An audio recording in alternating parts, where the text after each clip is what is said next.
All right, welcome everybody to the Sentinels of Liberty podcast. I am your host, Redbeard, and tonight I have Rebecca Whiting back with me. Rebecca, welcome back to the show.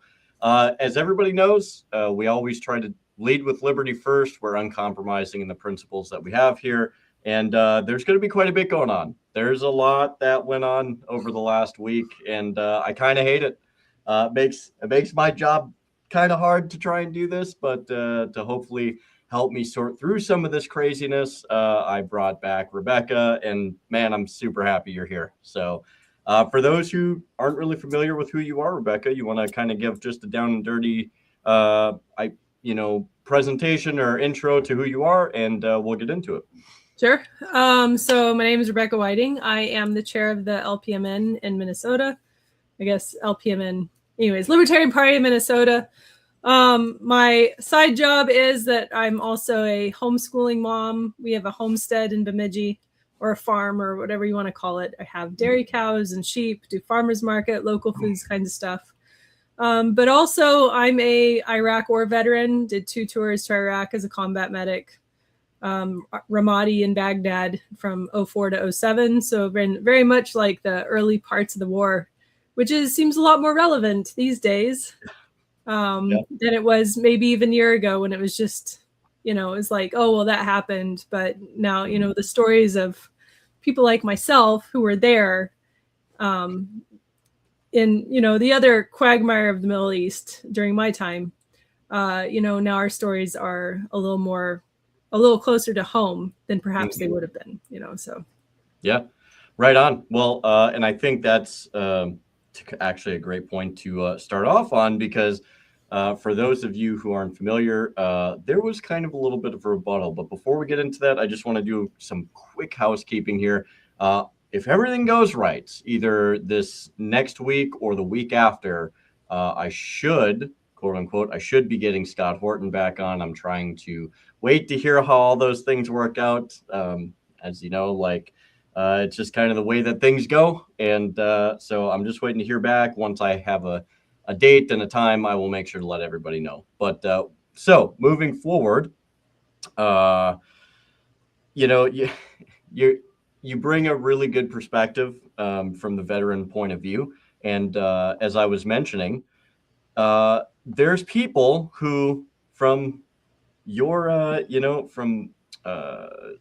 from your background have started to refute, the survivors have started to refute what the attack was, because apparently, Rebecca, the Pentagon wasn't honest about this. And I know that's probably a massive shock to everybody involved, but it's according to everything that I've seen, and as always with all of the articles, I'll do my best to have them all linked down below so you guys and gals can go through it.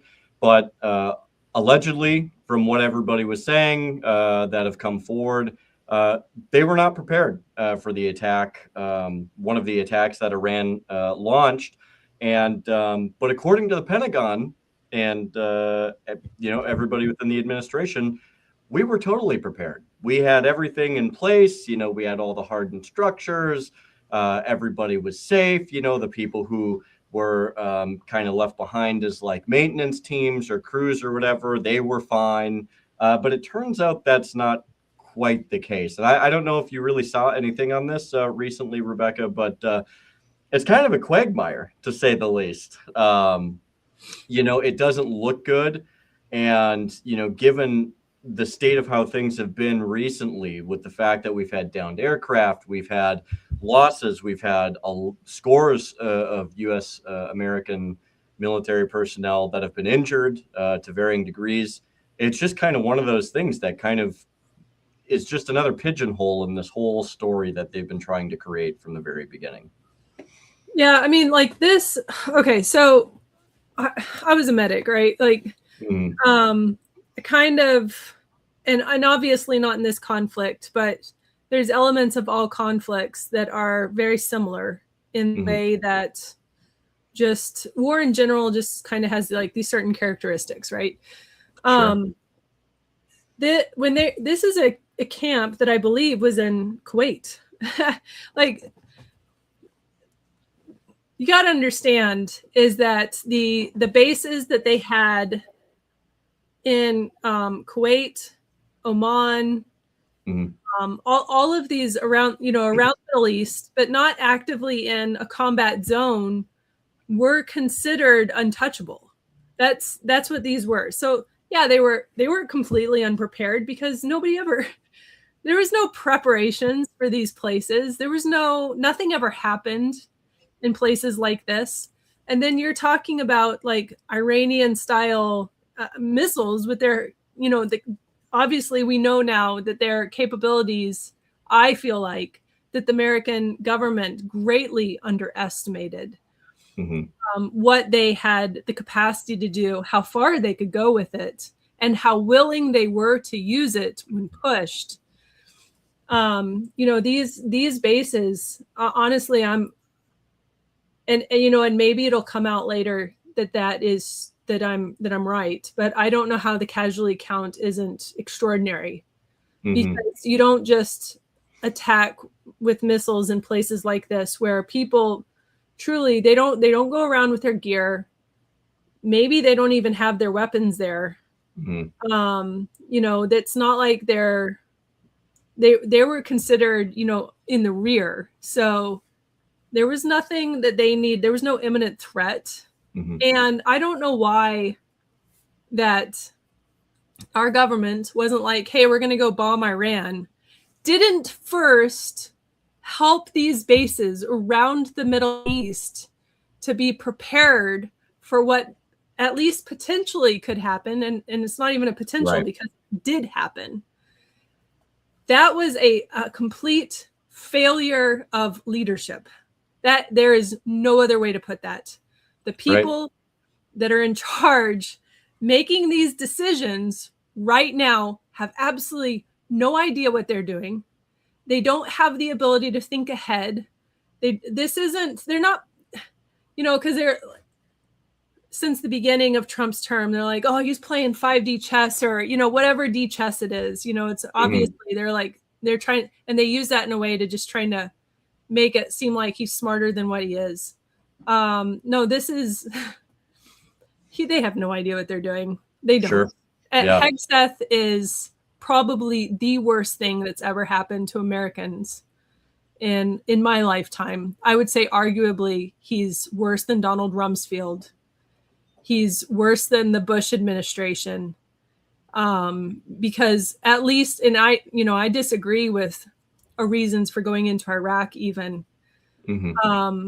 At this point, back then I would have been too young to really have an opinion on it, but having, some time and to, hopefully be a little wiser with age. Now I look back on it and I realize just they set us up for failure. That's what it was.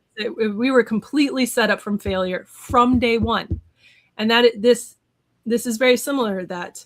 They have completely set up everybody around them for failure. They really thought they were just going to go in and blow up some Iranians, do a little regime change. They'd had Venezuela under their belts. They were like, look what a great success it was. Right. Yeah. And they were like, it's going to be the same thing.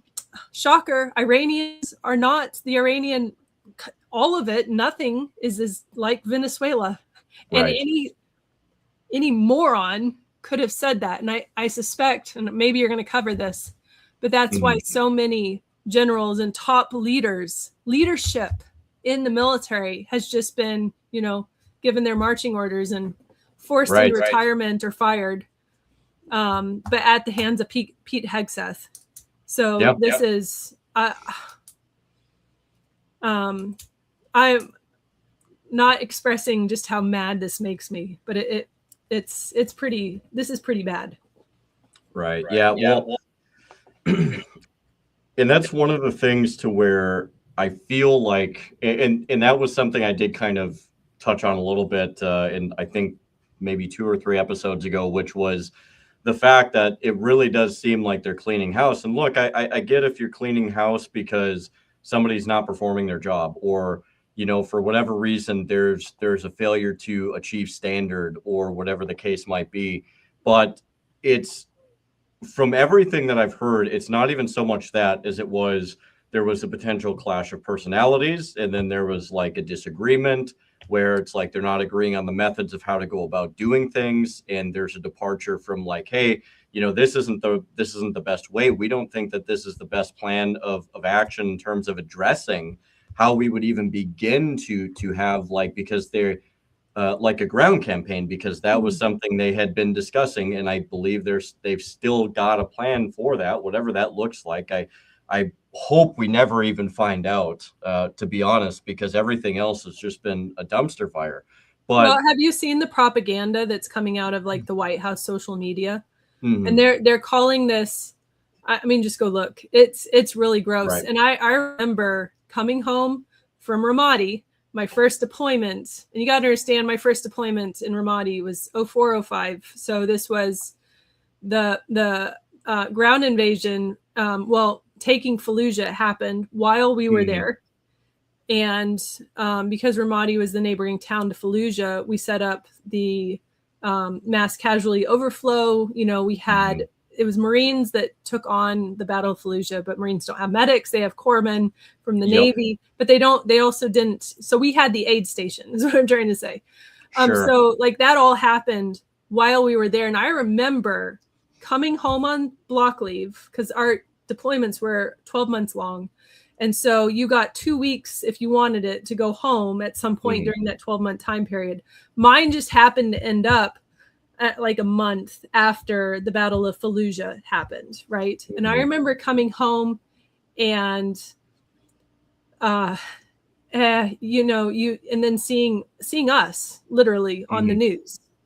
yep, And that was kind of when it hit me, like how historical basically that what we were doing in Iraq at that point and what was happening, and like I was there for it.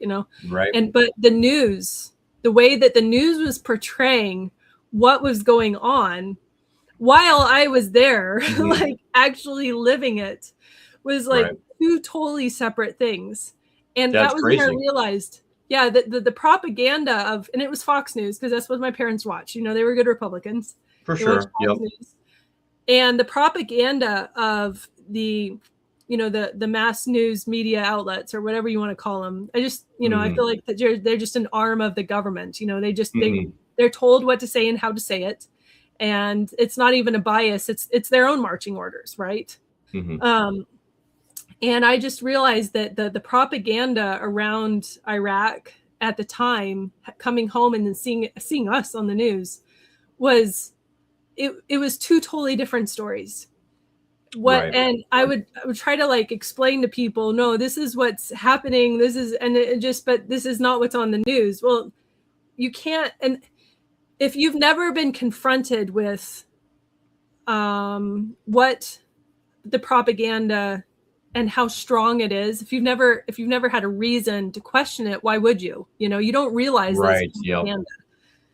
um but it was two completely different stories about what we were actually experiencing in this, literally that area of operation, and what Fox News was reporting.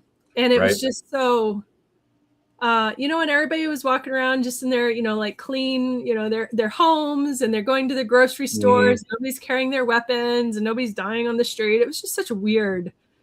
I yeah. I couldn't wait to actually get back to Iraq because that felt more real. Right. During Well, that 2 weeks. It just felt so weird. and there's, and I had seen, I think it was about a week ago now, and I believe I kind of briefly covered on this, and I can't, I can't speak on an absolute about it because the way that the information was portrayed, it wasn't obviously in an absolute. So I don't want to put something out there that I can't say with certainty, but there had been several sources, I think, within the last week or two that had come out and said, like, look, and people from within inside the Pentagon, and they're like, look, like Mm. the numbers are actually higher than what's being reported. Now, I don't know if that's simply like injured or if that's dead. I suspect it's probably a bit of both, and I would suspect that if there's probably it's probably somewhere in the middle between the current numbers we have now and the higher estimates of over like 700. people between injured and dead. So I would suspect that it's somewhere in there. But I do think it's interesting how, you know, you have this apparatus, which I get it from their point of view. Like, you obviously don't want to let the enemy know how many people are actually like injured or dead. But at the same time, it's like when you have already this lie and you're trying to sell this lie to people and they're not buying it at all, it's like it does beg to question, like, okay, well, maybe we should be a little bit, more transparent about this. But it's amazing the lengths that they're going to say, like, oh, this is inconsequential for us, and I would argue that the first person who ever got injured, like just injured, not dead, but just injured over during the start of this whole thing, it became very consequential. Now we're down this point of no return, essentially, to where we had boasted, like, oh, we're superior, we can't have our aircraft can't get shot down, they're inept, they're devoid, it was like 2 or 3 weeks in, like, they're devoid of anything, they have no means of AD, they have no Navy, they have nothing, like they have no capabilities whatsoever. And then it was aircraft after aircraft after aircraft. And then I think the last time you were on, I mentioned, like, they downed, or they damaged an F-35, which is the aircraft we said that they couldn't target. And there's been 2 of those so far that have been damaged. And it's like, okay, at this juncture, like, how far do you run this lie? Like, well, it gets to a point of insanity, no? Yeah, there's 2 things. One is that kind of when you're looking at casualty counts and you can see like the KIAs versus the casualty, a good rule of thumb, and this isn't like based off scientific fact, this is just like my own observations because of everything that went on. In other wars, even Vietnam, you would have 1 out of 2 casualties were KIAs. One would live, one would die. It was about 50-50. So if you got injured, you were about, 50% of them that were injured also died.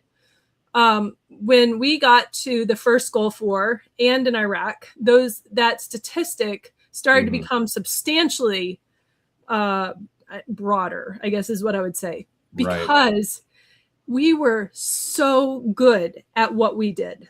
The American military, and I'm not even like, I'm not trying to brag about against myself or anything, but like the American military medical system, like you can get somebody literally out of combat with life-threatening catastrophic injuries and get them back to the rear and stabilized so fast now that your 1-to-2 ratio of injuries to death is probably closer to 1-to-25 at this point.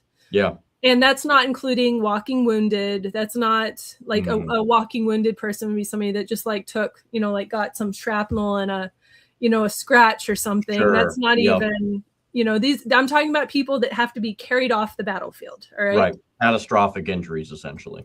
Yeah, or like, and not even necessarily, because not all of them are catastrophic. Catastrophic ones would be ones that are like, something's amputated, like your abdominal eviscerations, sucking chest wounds, and even that, like you can do things now that we have the capability of doing that are just, anyways, it's super impressive, right? But like somebody like bleeding or whatever it is, there's different, when you're triaging people, there's different ways of determining these injuries. That's what I mean. So that's a good rule of thumb. So we had how many people in that initial attack? I think it was 6 is what was killed. So what's 6 times 25? That's 150. And I doubt there was 150. I mean, it could have been, I guess, but you would, anyways, it's just a good rule of thumb. Sure. The other thing is, I forgot. I got to talking about that, so it'll come back, and I'll interrupt you again. Yeah, no, and that's fine. Like I think one of the big things is and I had mentioned this before, but like we're probably not going to know the real count until about 2 years after all of this, which Oh, is if the ever. unfortunate thing. Yeah. If yeah, exactly. Like if ever, and it's it does. I think obviously I don't have your experience, but I've followed the situation between like Russia and Ukraine pretty much since like 2014 all the way up until even today. And you learn to figure out patterns when it comes to stuff like this. Like you if it's something you're really paying attention to, you learn to pick out patterns, you learn how to kind of read between the lines, and you're like, okay, like based off of what I know, every government is going to kind of cover up their actual numbers to some degree. Every government's going to put out some type of propaganda to some degree, but the truth is somewhere in between, and the truth is always going to reveal itself here and there. And I've even from the onset, it always seemed like and it's not to say that like we don't have low numbers in comparison. I'm sure we probably do, but I've never I just don't ever trust outwardly the sources that they're like, oh yeah, there's only like 13 people that died. It's like, well, first off, it's not just only, it's like 13 people that aren't coming back. But also, it's like to maintain that for several weeks. I mean, look, if it's true, that's a freaking miracle. I mean, that's incredible, Well, here's the and thing too, is that across the Middle East, yeah, around, especially around in Kuwait hmm, and, these other smaller countries that were friendlier towards Americans, right, we had these bases. And hmm, I was told, and I've tried Googling this, and there's hmm, absolutely no definitive answer for this at all.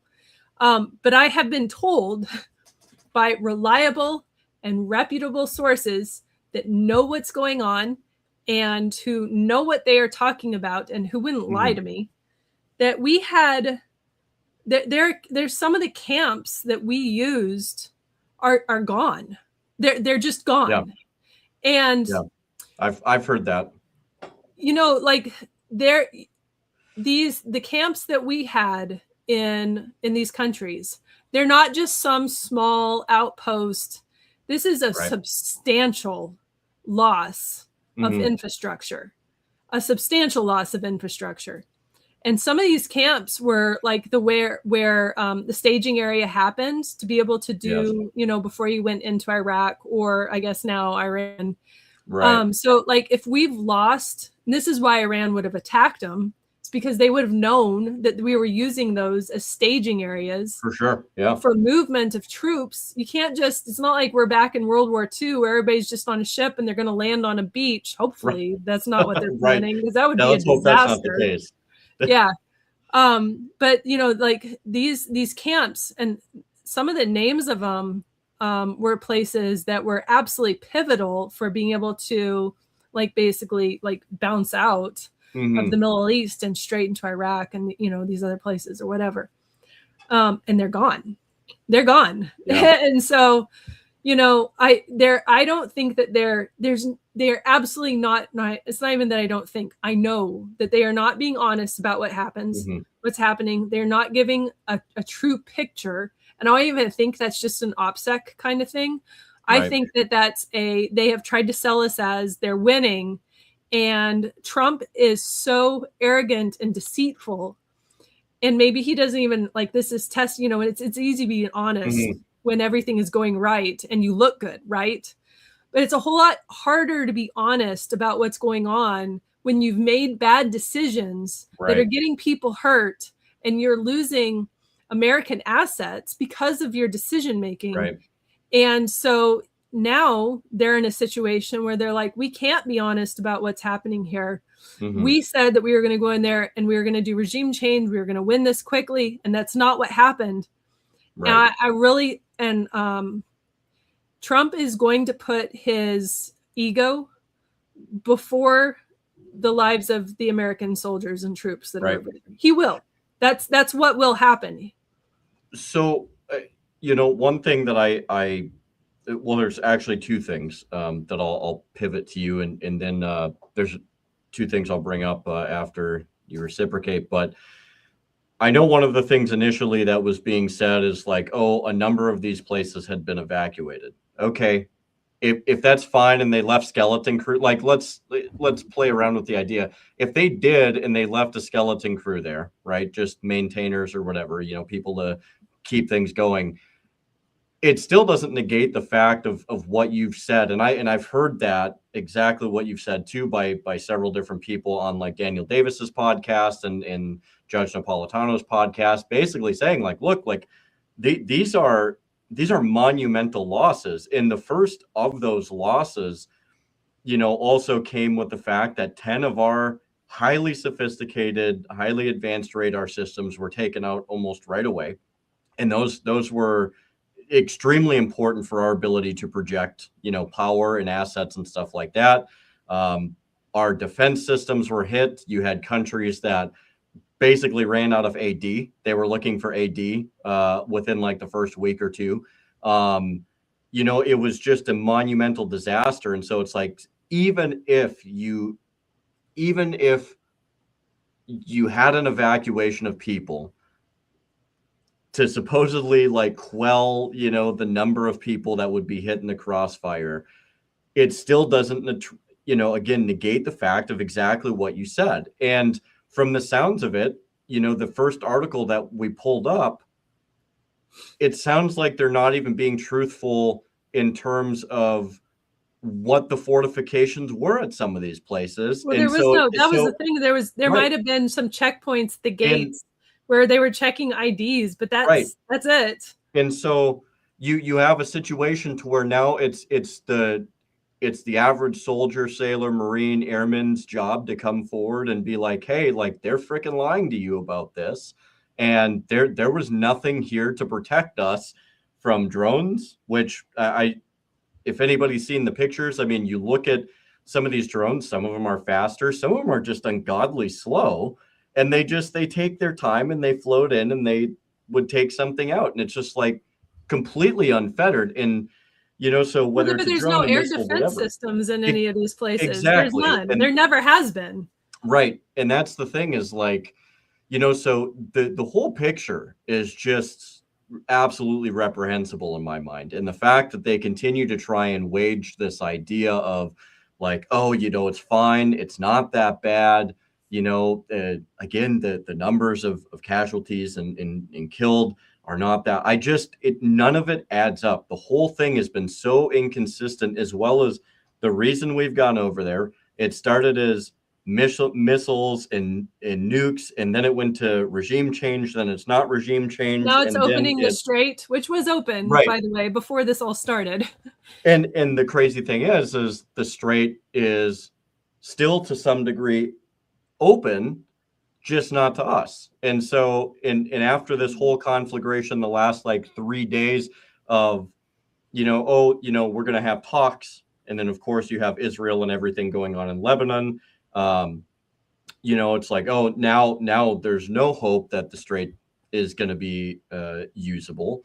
I did see some reports today that there are supposedly U.S. Navy ships kind of in and around the strait to some degree. How far in they're getting, I don't know. But, it's like there's so many ifs. And, the other huge point is the fact that anybody that is paying a toll to go completely through the strait is doing it in yuan. So there is no American petrodollar at play here. They've changed it entirely. And now it's pretty much the amount of leverage in the escalatory, I guess the escalatory, what am I trying to think of? The initiative of escalation is on Iran's side, I guess is the best way to put it. And so it just is just blunder after blunder after blunder. And it's not getting better. I hate to be the guy to say this, but I really just don't see, even if they come out with a deal, I don't see that deal ever being fulfilled. The U.S. government and the Israelis have a horrible track record. They'll take every chance they can to rearm. They'll kill more Iranians likely, and they will scuttle any deal they set up, because that's the way that we've operated we did it with Venezuela. We've done it over and over again, and so it really makes me skeptical. But I'll yield the floor and let you kind of make your points here while I dig up the next article Well, here. I just saw that Netanyahu accused Turkey's leader. I don't know how to pronounce his name. Erdogan or Erdogan. Erdogan. Yep. Erdogan. Okay, accused him of harboring terrorists. I saw that. So, here it is. One of the biggest militaries in NATO, mind you. Yeah. Okay. Look, here's the thing. The United States is blowing up schools in Iran. I feel like that the U.S. and Israel is doing the same exact thing throughout Gaza and Lebanon. They're destroying, areas where there's no combatants there. This is all the casualties are all non-combatants. So, accusing a country of Turkey as harboring terrorists. And there's no way to ever actually purge people who have terrorist they're you can't ever purge that out of your country. That's a no-win situation for anybody that's accused, oh, you're harboring terrorists. That's what that is Israel's way of starting to build up propaganda. Yep. That's what this is, so that eventually Turkey will be the next target from Israel. That's what's going to happen. All right. So keep that in the back of your mind. I don't see the future, but I know enough of signs to be able to be like, oh, I've seen this before. This is just a rerun of an old episode. Right. The other thing I was going to say, and I remembered when I forgot earlier, was that there's only one reason that a country loses a war to somebody else. There's only one. And that's because one side or the other completely underestimated their enemies. Sure. And you saw that in Iraq. First of all, Iraq was an unwinnable war, right? Afghanistan, same way, unwinnable war. There were no clear objectives. There was no nothing. Iran they get into, this situation and they're foolish. We have fools running the American government, and they completely underestimated their enemy. This is actually how, in the Revolutionary War, by all accounts, American colonists should have lost to the British Empire, who had the strongest military in the world at the time, right? We should have lost. The reason that we didn't is because Great Britain, the English Empire, completely underestimated the resolve of American colonists. That's why we won the war. Yeah. And a little bit of good luck, but really that's what it comes down to. Yeah, it's the arrogance of the stronger opposing side. Often it is the stronger side, and underestimating who they see as being inferior and weaker. And that's why that actually puts the stronger military at risk, because especially when you're doing basically war in a person's hometown, in their home country. They're protecting their homeland. They're going to fight back with a different capacity than we will with people that don't even want to go over there in the first place, and blow up people in another country. Right. That's what's going. I just, you listen to them talk. I can't even listen to Pete Hegseth talk anymore. He makes me so mad. Yeah. Right. Whenever I see him on, I'm like, I just want to Anyways. So as we look at all of this stuff that's going on, this is an article by antiwar.com by Dave DeCamp. And essentially is Iran's parliament speaker says time is running out for the U.S. and Israel to honor ceasefire. Now, this was put out on April 9th, but I do still feel that this is very much the case because, going into today, which they're holding talks right now, but going into today, I can't help but to feel that there is a really high level of tension. It's an extremely tenuous and very, very fragile situation where, to be honest, there's not the ceasefire is not really being honored No, in a way. Israel doesn't honor ceasefires. And that's the thing is like, so they're already starting on a foot to where there's really no cessation to the hostilities. And look, it was mentioned in the 10, the proposal of 10 points that Iran put forward. So it's publicly known that Lebanon was a part of that. Well, it also said secession, Iran's allies, so too. yes, So it wasn't just and Lebanon. That includes right. the Palestinians. Yes, Like yes, they have already said this includes the Palestinians. Yes, this is going to rely. All of this relies on Israel which not is why attacking its neighbors. That right. They're not going to stop. They have absolutely no restraint whatsoever. Right.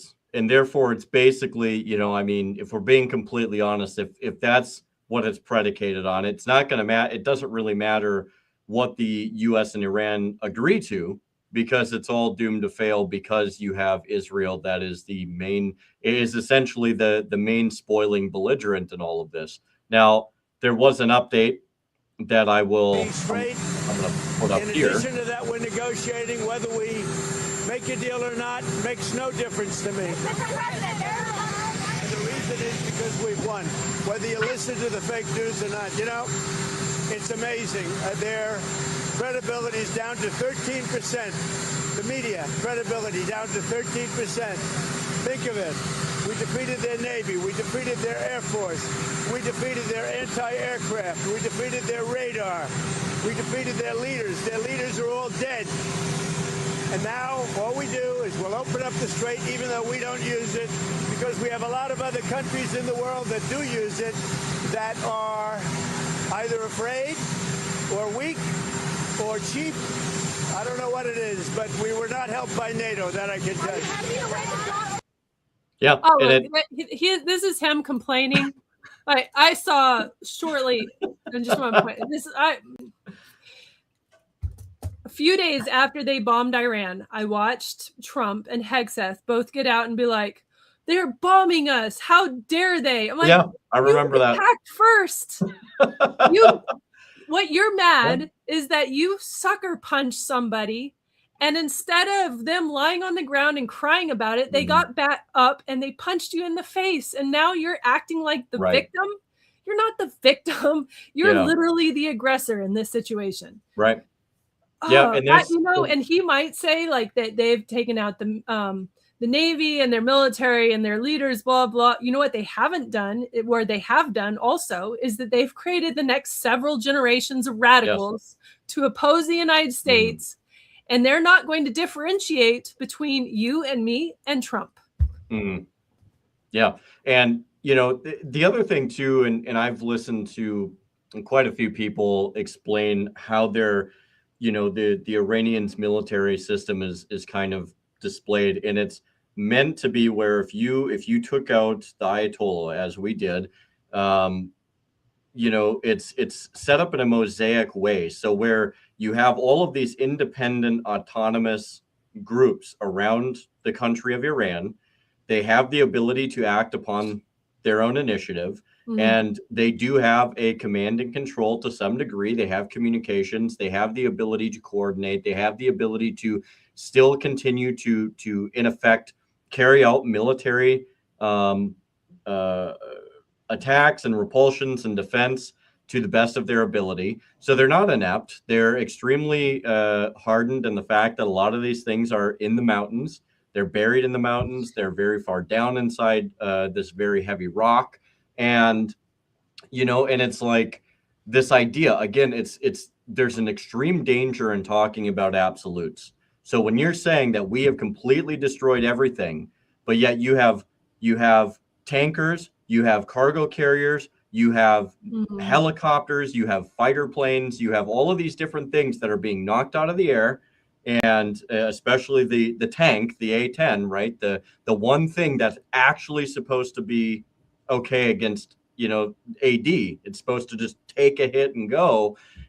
When that's not the case, and you're still continuing along this foot, acting as if none of this exists, there is a serious issue that we face as a country at that point, to where either this guy is getting horrible information, this guy just doesn't care, or this entire this entire situation is boiling down to a guy who maybe cognitively isn't there. I'm not sure what the heck is going on with the administration.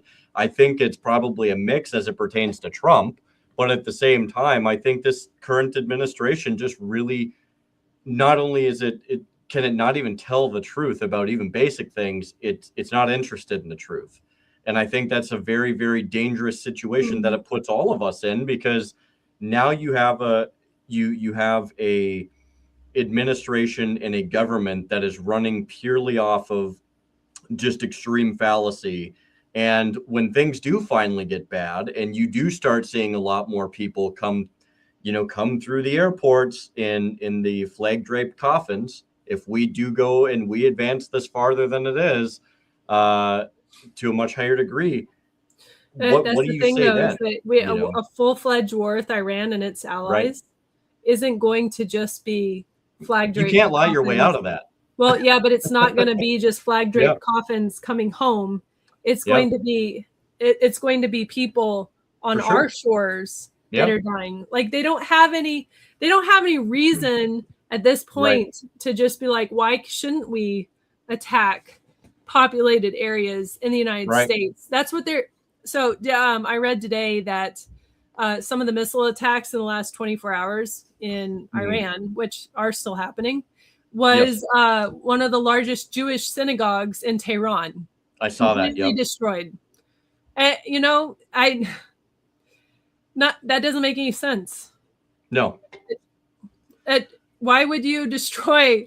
And they have the capacity to know what they're hitting before they hit it. They do. 100%. They absolutely do. They're hitting these things intentionally. Right. That's what they're doing. I think that there's a few paths forward, and we might take one. We might take all. We might. Some of them are going to overlap, I think. But I don't put it past the Israelis to not create some sort of false flag to try to drum up support for this, because this has, he was talking about 13% people actually believe in fake news. I mean, has he looked at his ratings? All of this is just projection on his part. Yeah. Like his ratings are falling. And what is going to end up happening is that midterms are literally around the corner. Right. And I think it's going to be a bloodbath for Republicans. I think that districts that typically were strong Republican, like places where they could easily win, you're going to find that even the Democrat has an opportunity in those places. Like they're losing seats in places like Oklahoma that was always 100% red. For sure. And they're losing that, so like, think about like our state that was already kind of this stronghold of blue, but you did have, House districts and Senate districts that were kind of, it could go either way. Right. Yeah. But I think that the Democrats are just going to sweep everything this next time around. That the Republicans, he's hurt a lot more than just his reputation, but that's all he's thinking about right now, Right. So the false flags for the Israelis, that's one. I think that's a very real possibility, and they already have a history of doing that, blowing themselves up and being like, "Oh, they attacked us, and therefore we need people to come to our aid," because they made victims out of themselves. Netanyahu came out and he was pretty feisty with Spain. I don't know if you saw what he said to Spain, but essentially like, "Hey, like we don't appreciate you essentially going against us, and." We're not going to just allow that to be. It's like, okay, so what does that but what mean? does Israel provide for the rest of the world? Nothing. It's nothing. They just blow up their neighbors and create chaos. I mean, have we just tried regime changing Israel? Whole thing might get over faster and be a lot cheaper in the long run. Yeah, I mean, it's one of those things to where it's like when you're talking about two individuals that have a horrible knack at this juncture to just be extremely bellicose and extremely forward about some of the things that they're saying. And when you're a person like Netanyahu, where most of the world is not with you at this point, right? Like there's very, very few people that are agreeable to you.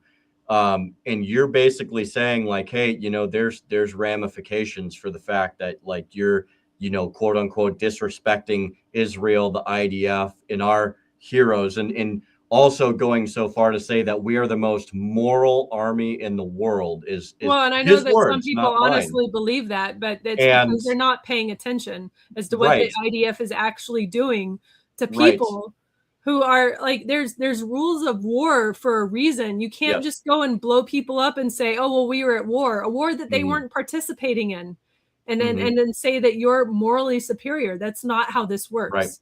And they've and been writing on the Holocaust card for decades. I don't mhm, see how they get through this with still being able to like play that card, like, right, okay, so I believe the Holocaust happened. I think it did. And I know there's people hmm that didn't, but I do. right, And, you can't just be like, well, we were victims back then. Like the greatest paradox of hmm humanity is how quickly the victims can then turn around in the right circumstances and become the aggressor. yes, Like yep, that's literally what we've seen in the last 100 years. It hasn't even yes, been 100 years because right, like World War II was 1940s, right? hmm And turn around and these people and some of the Holocaust survivors are still alive, trying yes, to tell these stories and yeah. speaking They've out denounced against Israel. Many Israel. of them have.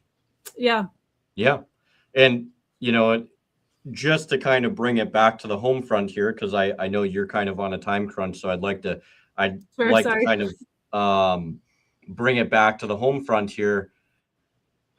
We're we're dealing with an administration that is, to be fair, it's not just Trump. I mean, it is an administration wide thing. It's a congressional wide thing. So we can't sit here and just treat it as if it's only Trump's doing. There's a lot of people that are very culpable and complicit in Mm-hmm. the degradation of things here at home. But when you have this, a freaking novel of seemingly the most schizophrenic stuff I've ever seen in my entire life. And I'm not going to read the whole thing, obviously. And I'm sure a lot of people have seen it. It's made the rounds, but I mean, this is almost every day. If it's not to this length, it is just the most insane diatribes every single day from this guy. And then you have people like Lady G, Lindsey Graham, and you have Randy Fine, and you have all of She these. called him Lady G. Yeah. And it's like, you have these people and they're just out here and they're just like, no, we gotta do more. This is fine, or whatever the case is. And it's like they're just continuing to pile on and just this is this is perfectly okay. This is the way that things need to operate. And you realize how many people um are seemingly of rational sound mind when it comes to um, people like Thomas Massey, MTG, who's not even in it anymore. She left, and you still have like Rand Paul, and you still have a handful of other people, but there's so few people that even remotely question anything at this point, that aren't even taking anything for. It's not just APAC, but any real interest group that's not tied with Palantir, that's not tied with BlackRock, that's not tied with some overwhelming monstrosity. And then you have this. You just perpetually continue to get diatribes like this all the time, and it He's paints a living in a grim fantasy. picture. That's what this is. He A is hundred so percent, out of a hundred touch percent. with reality. He has no idea what the normal person has to deal with in Right. day-to-day life. He doesn't know. He doesn't even care to know, because he could figure it out if he wanted Right. to, but he doesn't care. It's Did you see the monument that they announced that they're building, the the 250? arch. Yeah, have you seen Yeah. that? Like, this feels like a French Revolution moment, if I'm being honest. Uh, in conjunction with that, I also saw that there was a motion to have him cognitively tested. Now, like somebody said, this is a sign right here of cognitive decline. That's what this 100%, is. absolutely. And like somebody did say though, they're just like, it's going to happen. If it's not an independent thing, it's going to be by the White House doctor, and he's going to come out and he's going to be like, it's the greatest test. It's so big. You've never seen it so good. It's like, okay, like that. And in he and just of needs itself, somebody to rubber stamp him, say he's healthy. Yes. But this is a sign, like everybody else, what they're asking us is with the evidence that we see with our own eyes, and they're telling us not to believe it. That's what they're asking us. And I just can't. It's and the thing is like, I like what I do like what Mayor says. Mayor, don't think I'm outing you here, but even if that's the case, even if he wasn't the one that typed all of it, somebody in his administration, right, still thought that was a really good idea to do. And it's like, if your whole point is to try and salvage what is already lost or gone, this probably is not the most effective way of being able to do that, and it just, I mean, we're in such a precarious position. I have a bunch of other images and stuff, but there's also something that just came down the pike, and I had sent it to you. I think it was yesterday, maybe it was the day before, about how now the Trump administration is now going to maintain one of the ATF rulings as it pertains to firearms for frames in receivers and homemade guns and stuff like that. Mm-hmm. So now they're going to maintain that disposition, which means the more things change, the more they stay the same. And, Michael Bolton from the 10th Amendment Center very astutely points out that Trump is one of, if not the worst Second Amendment president that we've had in the history of the United States. And look, I'm sorry if that makes people upset or mad or whatever the case is, but you have to at some point put the patterns together and realize that this guy, it's not about hating Trump. It's about the simple fact that you have to be willing to recognize the pattern when you see it. And the pattern is distinctly showing that this administration does not care about your rights. It does not care about your liberty. It doesn't even care about you. It cares about what it can get from you, including your sons and daughters, and especially with the recent change of the selective service selective service system now becoming automatic. Yeah, and it's automatic. And I showed that on Thursday, where it's just like, it makes compliance easier. It's like who even says that? Like who even who hangs their hat on the idea this is that an administration that was funded by Palantir, literally, and that's the Zionist lobby and Palantir. That's who supplied all the money to get them into office. Not just Trump, but also J.D. Vance, who has a lot of ties with the police state and different, aspects of that, right? A lot of ties. Like they basically helped him get to become who he is. They essentially created him. Miriam Adelson is another one that Mayor. She gave him, I think it was what millions and millions, hundreds of millions of dollars, right, for his campaign to help get it up off the ground. Right. And now that's the thing, is that when you take money from people like that they own you. Yes, there's vast expectations that come with that, and there's vast balls and chains that you're connected to. That and it just to kind of add one more flavor to this, to kind of bow tie this, because I know you have to go here pretty quick, but was it weird to you that all of a sudden, out of nowhere, that Melania Trump came out and made a diatribe of like, look, nothing happened. I wasn't friends with Epstein. There was nothing there. And it's like, look, like either I'll put it this way, either she is in grave danger and somebody needs to figure out what the heck is going on, or we are seeing a prelude to an even bigger cover up than what we've already seen. Yeah, because people are trying to. almost stopped talking about Epstein. Yes. Because honestly, because it felt like we were on the verge, and we might still be. Right. It's just that it got pushed back a couple of weeks because, Right. Yep. ceasefire. But it feels like that we were on the verge of nuclear holocaust with Yes. Iran. That's literally what it felt like. So Epstein wasn't being talked about like it had been prior to all this happening. And then out of the blue, she comes out and does this press conference. And maybe whoever's watching, if you like to do a lot of research, you should look into this. I saw something and I screenshotted it, so I'll just read it to you. In regards to the press conference with Melania, it says the names Paolo Zempoli and Amanda Ugaro are brought to be very prominent in connection with the Epstein files. This is what Melania is trying to get ahead of. I don't know what that means. I haven't had time to research it, but you don't do what she did unless she knows something. She knows something. And there's no way that Melania and Trump were just, kind of, they knew Epstein, but they weren't really, there's no way. I don't believe it. I believe we went to Iran to distract from whatever it was that they didn't want us to know. And that even if hypothetically, there's not something in the Epstein files that directly implicates Trump, 3/4 of the Epstein files were fully were sent and become just property of the FBI. Yep. And they're still not entirely all out. Yeah. So all of this information, right? There is something going on. Iran is what happens when they realize that they have lost or about to lose control.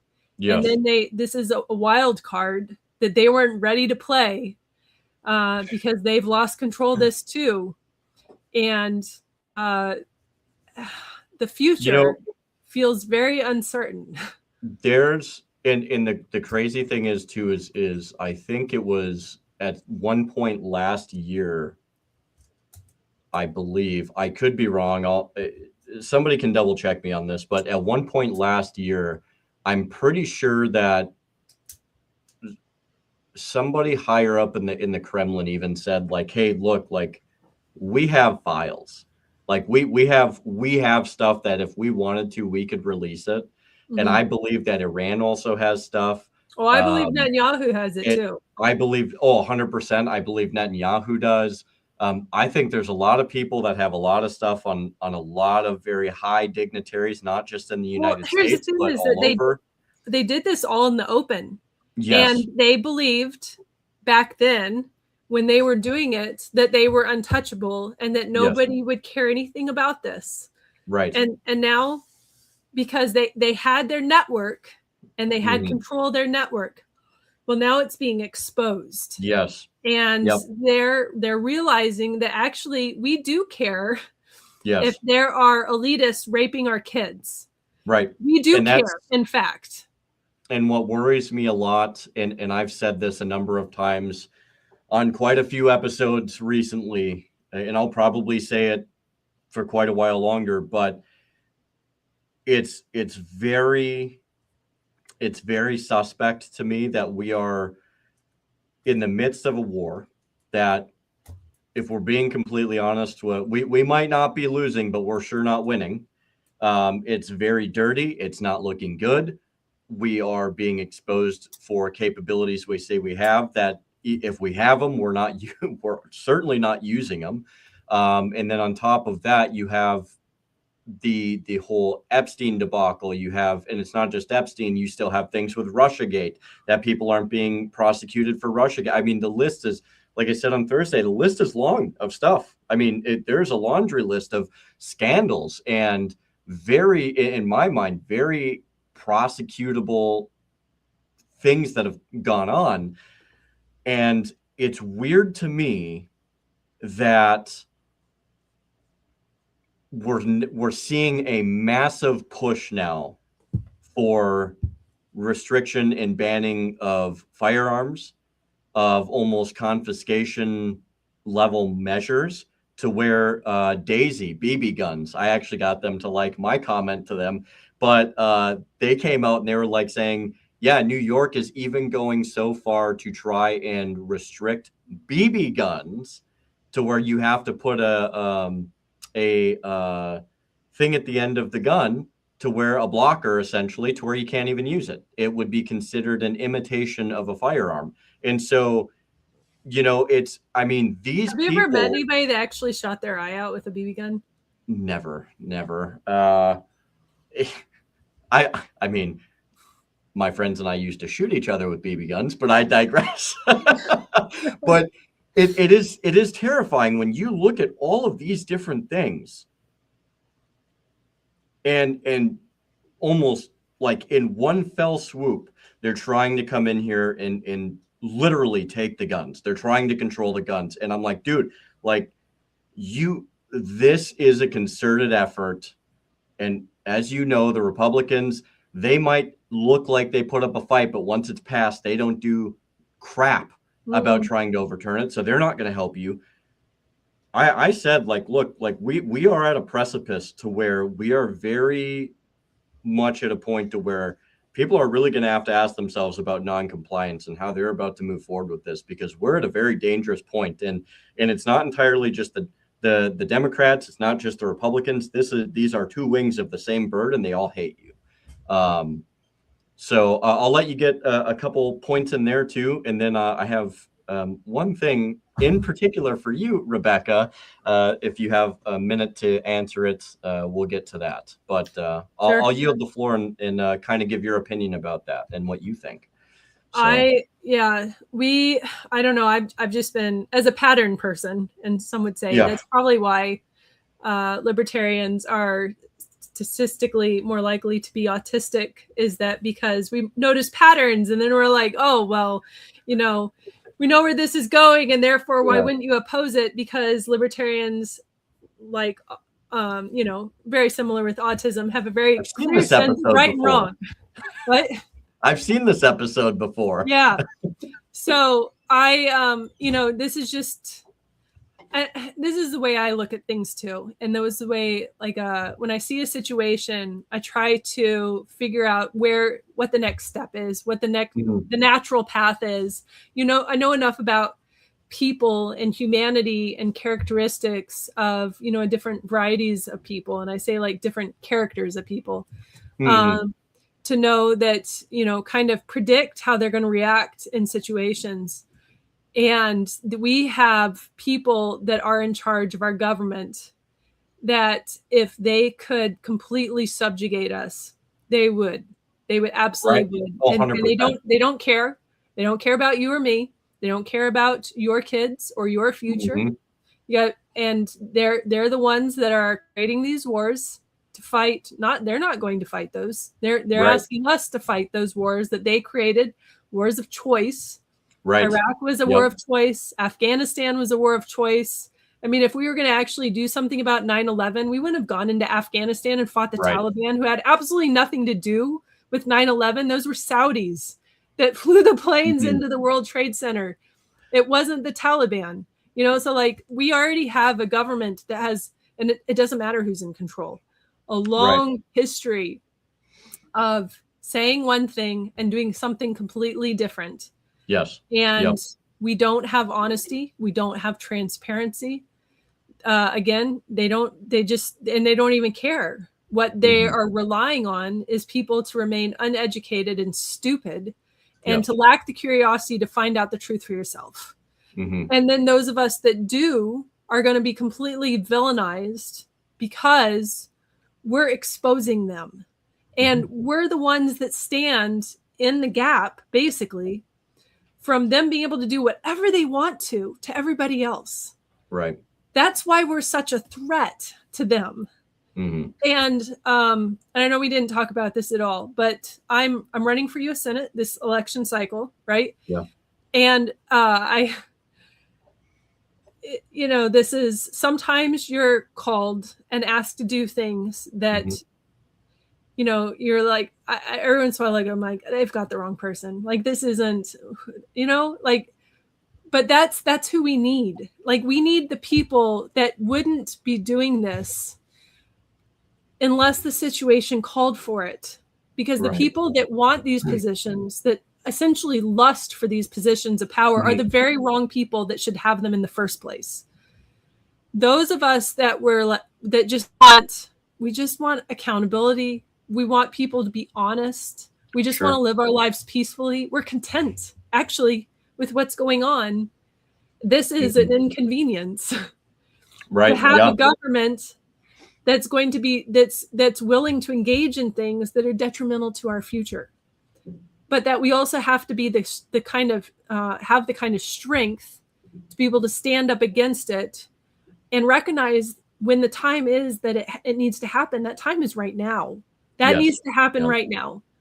You know, and this is the only natural course for this going forward is to get worse. It's the only way forward. They're not going to make the right decisions. The only way out of Iran is by giving Iran everything it wants and completely backing off. But they're not going to do that. I think I do think that's going to get worse, and which is unfortunate to say. I just don't see how a ceasefire or any proposal is going to stand up. I mean, Iran's pretty staunch on their position. I also domestically, I mean, a lot of people think that even if, like, say we do gain access, or the rest of the, you know, quote unquote, in their words, the rest of the world gains access to Hormuz, right? Say that is the type of situation in their minds that plays out. That does not mean that gas prices are going down tomorrow, right? Like, that doesn't mean that the whole market's going to shift and just all of a sudden everything's going to be perfect. And domestically, I guarantee you, even once that is finished, you know, once that whole thing is finished with Iran, which I don't foresee happening for a long time, but we, like, as Americans, we are under an assault by those of whom we have delegated authority to go in our stead, to be our representatives in Congress and in our states respectively. And they are abdicating their duty to us, their responsibilities, and in being held accountable. And if we allow this to continue in the current course that it is, this is an episode I did on, I think it was Monday or Tuesday. We have a government that is wholly becoming destructive of its means, and I don't see us continuing down the same road for much longer. And I know that sounds grim, but I mean, it's usually once it starts to take that downward slope, it doesn't take much for it to pick up pace and continue going. And once you get so far down, it doesn't stop, you know. Well, and that's the thing, is that we've been in we've hit $39 trillion of debt, and the further we get into debt, the more the debt speeds up. And so we're looking at literally 20 years from now at the rate of which it's accelerating, being $150 trillion in debt. Yes. That nothing about that is sustainable. Nothing about that. Even if they make the right decisions and pull everything out of and this engagement with Iran, we are still on that path. And I feel like that, and actually part of me is like, well, if they engage in this war in Iran, it's actually going to speed that up, because they're already looking for $200 billion because they blew up, you know, they went into this without the proper, you know, sorry, got a little distracted. They went into this without the proper munition. No, they didn't have enough missiles. They didn't have enough bullets, but they did that to us in Iraq too. We went into Iraq and Afghanistan already at a shortage, right? And then they did it with this. That's why I think they really believe this is just going to be a bam, bam. And then they were going to be out and done and be like, we won, you know, but that's not what happened, because Iran is a completely different scenario. Yes.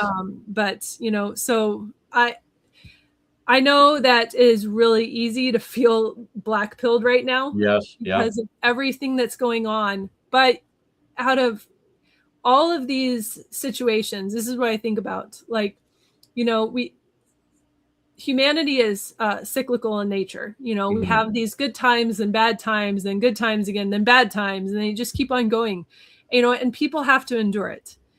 And so what I would say is that, you know what it is, and hopefully you're paying attention well enough. Don't let it be so heavy on you that you can't do something about it. You do have the ability to do things around your family, your situation, and just start getting ready for lean times. That's really the best thing that anybody can do right now, is get ready for lean times, because no matter what happens, those times are already coming, right? And that endurance that we'll need to be able to get through it really relies on our capacity and our capabilities to be able to do things for yourself. So, that's what I think of whenever something like this is going on. Like, all right, well, I've got my, like my stocks and my stores, and, I kind of, I know how to do things. And there's some freedom just in that, so I agree. Yeah, I agree. And, the big thing is, don't let them rob you of your hope, because I think that's ultimately their prize.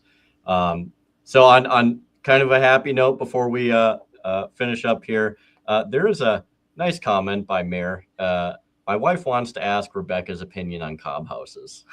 I love the idea of a cob house. I really do. I wish that, if I had a way of like redoing things, I would definitely go a little more earthy. And I keep thinking, like, we have this hill on our property that my husband had started to dig out because it had, sand in it and stuff. We needed sand. But then he started digging it out. It was like, it's just literally a perfect location for a future Hobbit house. Yeah. That is just, like that's speaking to my heart right there. So I love the idea of cob houses. And actually in our winters, I don't know if that person's in Minnesota or not, but they would be pretty well insulated, for winters, which are important, and having a nice little like wood stove or fireplace in there where you could cook over, that just sounds so cozy to me. You should totally do it. Totally. Do it. Well, you heard it here first. She's Rebecca's given her stamp of approval, and I think that's a good note to end on, because man, it's bleak, but we gotta stay positive. We have to continue moving forward, not just for ourselves, but for our families and our friends and our community, and being that positive leader, to others. And I think that also in that, like you said, there is a liberty component, there's a freedom component there. And I think that's important to keep the eye on the prize. Rebecca, thank you so much for coming on. It's always a pleasure having you on, and hopefully things maybe settle down enough to where we can finally have you back on next time to talk about fun things. Like it's the farming season's coming back, and the planting season's coming back, and I know that that's a huge area that you really, really love and that you're involved in. And so maybe we can do like something pertaining to self-sufficiency if the world isn't obliterated. So if we still have Wi-Fi, it'll work out. That's all we need is a little Wi-Fi. Absolutely. So, well, thank you everybody for coming in and joining us this evening. And we really, really appreciate you guys and gals viewing and watching the episodes. Your support is awesome. I really, really appreciate you. Keep us going. Honestly, you get us further along in the algorithm, and you help us kind of get to where we need to go and reach out to more people. If you like what you see here, hit a like, maybe hit a subscribe, share it to people that you know, and get us out there a little bit more, because every little bit helps. So again, thank you, Rebecca. And if you have a minute or two, I'll talk to you after the show. But on that note, have a great evening, everybody, and I will hit you with a little bit of outro music for your viewing pleasure.